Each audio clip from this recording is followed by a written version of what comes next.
እንትን ነው ባይብል ላይ ኦሪት ዘፍጥረት ምዕራፍ 35 ቁጥር 1 ላይ አማልክት ለአማርኛ የሚለው እግዚአብሔር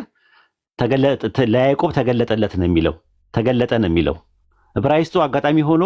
አማልክት ለያዕቆብ ተገለጡለት ነው የሚለው ፕሉራል ነው የሚጠቀመው ከዛ ይሄን ጥቅስ አምጥተው ለማን ነው የሚሰራው ስንላቸው አማልክት ተገለጡ የሚለው ስላሴን ያሳያል ይላሉ እኮ አማልክት የሚለው ስላሴን ነው ብለሽ ጠይቃቸው አዎ ስለዚህ ስላሴ እንደ መጽሐፍ ቅዱስ ዘፍጥረት 35 1 መሰረት አማልክት ናቸው ወይ ስትያቸው አዎ ይላሉ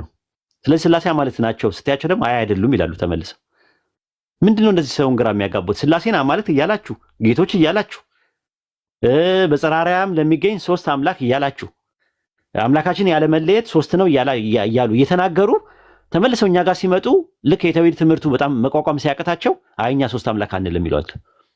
ሰለስቱ አጋዕዝት እያሉ ሶስት ጌቶች እያሉ ሰለስቱ ነገስታት ሶስቱ ነገስታት እያሉ ሶስት ገዢዎች ሶስት ልዑላን እየተባለ በዛ ላይ አማልክት እያሉ እየጠሩ ስላሴ አማልክት ናቸው እያሉ እየነገሩ በዛ ላይ ደግሞ በሐምሌ ስላሴ ላይ በአንድ እግዚአብሔር እናምናለን ከቅድመ ዓለም በነበረው በሁለተኛው እግዚአብሔር እናምናለን ከአብ በተወለደው በሶስተኛው እግዚአብሔር እናምናለን እያሉ ሳልሱ እግዚአብሔር አሐዱ እግዚአብሔር ካሉ እግዚአብሔር እያሉ እየተናገሩ ነገር ግን ልክ ይሄ ሁሉ ኦርቶዶክስ ተሳስተዋል ኢትዮጵያ ውስጥ እኮ 50% እኮ ክርስቲያን ነው አይደል 50 ወይ ኦፍ ኮርስ 50% ሙስሊም ነው 50% ክርስቲያን ነው ከክርስቲያን ውስጥ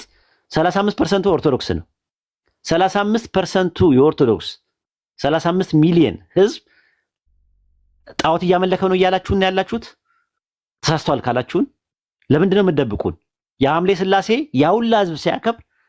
የመጀመሪያው እግዚአብሔር ሁለተኛው እግዚአብሔር ሶስተኛው እግዚአብሔር እያለ ሲያመልክ እግዚአብሔር አብ እግዚአብሔር ወልድ እግዚአብሔር መንፈስ ቅዱስ ሲሉ በውጭ ያሉ ኦርቶዶክስ ካቶሊክ ፕሮቴስታንት ደግሞ ጋር ዘ ፋዘር ጋር ዘ ሰን ጋር ዘ ሆሊ ስፒሪት ይላሉ ከድንግል ማርያም የተወለደው የትኛው ጋር ነው ጋር ዘ ሰን ነው ወይስ ጋር ዘ ፋዘር ነው የተወለደው ነው እንጂ ልጅ ወልድ እኮ የትኛው ጋድ ወልድ ኢየሱስ ጋር ዘ ፋዘር ጋር ዘ ሰን እና ጋር ዘ ሆሊ ስፒሪት አሉ ሶስት ናቸው የትኛው ጋር ነው ጋር ዘ ፋዘር ነው ጋር ዘ ሰን ነው የተወለደው ከማርያም ሰን ልጅ የተባለው በመጽሐፍ ቅዱስ ጋር ዘ ሰን ነው አዎ ጋር ዘ ሰን ነው ጋር ዘ ፋዘር እና ጋር ዘ ሆሊ ስፒሪት ምን አላሉ ከማርያም ምን አላሉ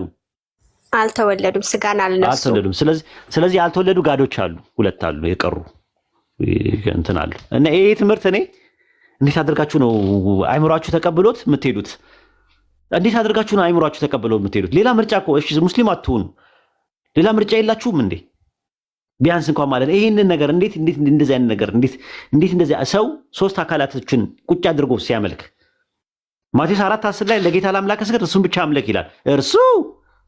እርሱ ተብሎ በሲንጉላር የተቀመጠ አለ የሚመለክ እናንተ እነርሱ እያላችሁ ሶስት አካላትን ታመልካላችሁ አይምሯችሁን አይቆረቁራችሁም ሊናችሁን አይቆረቁራችሁም ተመችቷችሁ ነው የምትኖሩት ክርስቲያኖች ታቻ ያላችሁ ሪሊ ተመችቷችሁ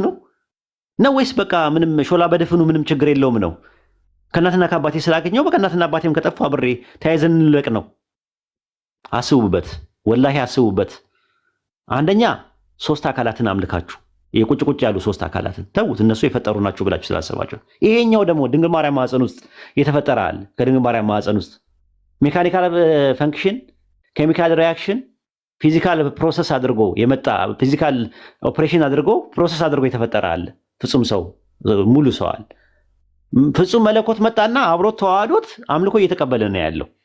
ወላሂ ስመ ወላህ ፍጡርና ሰው አምልካችሁ ጀነት እንዳታስቧት ዛሬ ከሰማችሁበት ጊዜ ጀምሮ ውጃ ቆሙባችኋል ፍጡር እያመለካችሁ እንዳታስቧት ሌላው የነ መስቀል የነ መላእክት የነ ማርያም ምናምን ነገር ኦርቶዶክስ ጋር ነው ያለው ፕሮቴስታንቶችን ነው የምነግራችሁ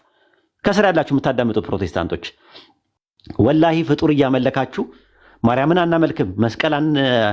ለመስቀል አንሰግድም ምን ውስጥም የለንበትም እያላችሁ ተመልሳችሁ ሶስት አካላት የምታመልኩ ከሆነ ሽርክ ውስጥ ነው ያላችሁት ተመልሳችሁ ፍጡር እያመለካችሁ ድንግል ማርያም ማህፀን ውስጥ ፕሮሰስ አድርጎ የተፈጠረ ወንድ ልጅ የምታመልኩ ከሆነ ወላሂ ጀነት አትገቡ ወላሂ ፍጡር አምልካችሁ እንትን አትገቡ ኢሳይያስ 43:10 ላይ ከኔ በፊት አምላክ አልተሰራም ከኔ በኋላም አይሆንም ነው ያለው ፈጣሪ አይሰራም ነው ያለው ኢሳይያስ 49:5 ላይ ደግሞ ከማህፀን የሰራኝ የሚል ነው የተሰራ አምላክ ነው የተሰራ አካል ነው ያ የተሰራውን አካል አምላክ አድርጋችሁ የምታመልኩ ከሆነ ወላሂ ሽርክ ነው፣ የጀሃነም ነው የምትሆኑት። አላህ በሐቁ አይደራደርም በሽርክ። ሽርክ በጣም ትልቅ ወንጀል ነው። አስቡበት። ማሂን ብቻ ሳይሆን ከስር ያላችሁ ፕሮቴስታንቶች